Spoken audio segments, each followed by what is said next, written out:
first thing that I would recommend doing if you do have lower stats and want to strengthen another part of your application is to really focus on clinical experience. All of the deans that I talk to really emphasize this as one of the most important things that they are looking for in their applicants.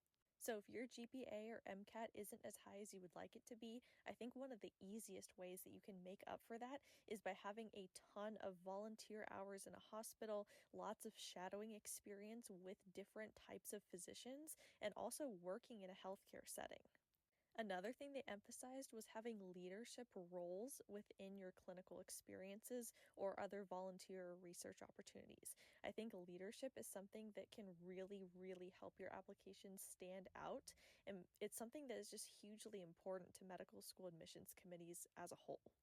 I think a lot of pre-meds think about leadership in terms of like being the president of a student org or something like that, but leadership can also be shown by you taking initiative to start various projects and do things that make you the leader of a team. You don't necessarily have to have a fancy title to be a leader. I think that as long as you took initiative and you were the point person in charge of making a project come to life, that is a great way that you can demonstrate leadership qualities. And then my last piece of advice is just really, really prepare for interviews. If you are able to get an interview at a medical school, you have a really good chance of getting in there. Like your odds of admission really go up if you've been given an interview.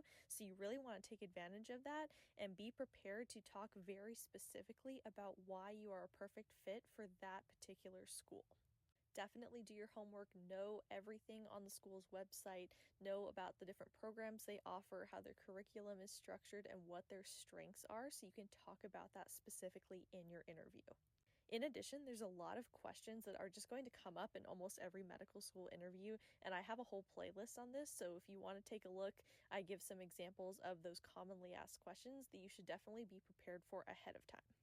I hope this helps, and if you'd like any more pre-med advice or want to hear the rest of the interview that I did with